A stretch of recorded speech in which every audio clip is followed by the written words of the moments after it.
morning, students of class 10. I hope you are studying regularly.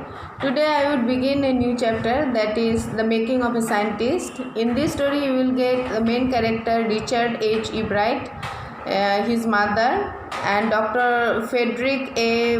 Urquhart, James, and Mr. Richard A. Wheeler.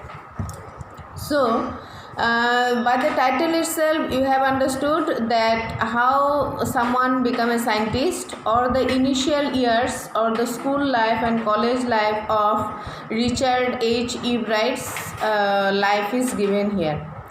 So, it is said that when he was a child, a school going student, just started from kindergarten school, he had a knack to know.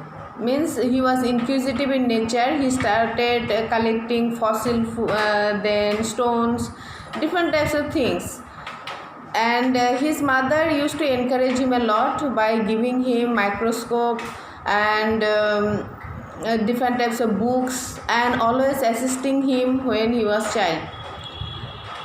Especially at the dinner table, they used to sit together and talk about the different things that he did at home in the school that day. Now, when he grew up little, he started collecting or tagging butterflies. He got an interest in finding out different types of butterflies. So that collection helped him a lot. When he read about the travel of Monarch X, that book helped him a lot, and it is written by Dr. Frederick. So his mother gave him the book, and that book gave him idea about the different types of butterflies as well. So he started he thought better to participate in the science fair. So when he was in the 7th grade, with his experiment, he went to participate in the science exhibition, that is a science fair, and there he learned what is real science. Obviously he did not win that year, but next year when he was in the 8th grade, he took with him the experiment of a viral disease. So he thought to be carried of beetles and killed monarch caterpillars. Then he started raising caterpillars along with beetles and became successful in ending through the experiment. Means in the 7th grade he did not know what is real science, but till after participating in the science fair, he understood what is real science, and he started his journey. Now next, when he was in the 2nd year of the high school, he discovered the 12 tiny gold spots on a monarch pupa, and later on he discovered that these are actually hormones which are necessary for the full development of a butterfly, and he got a first prize in the international science fair and international science and engineering fair. So for the first time he got opportunity to work in the army laboratory.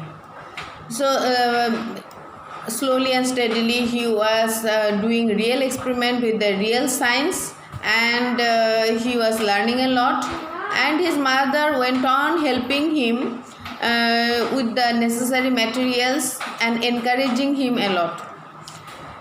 Now next he started with the theory of cell of life blueprint of DNA. So when he discovered that, instead of being excited, he understood that he might have unraveled the solution of biology's puzzle about how the cell can be the blueprint of DNA. So he continued with his experiment, and his roommate helped him a lot because at night time they used to work on that. And later on he became, when he was a graduate student, he started as a researcher at Harvard Medical School.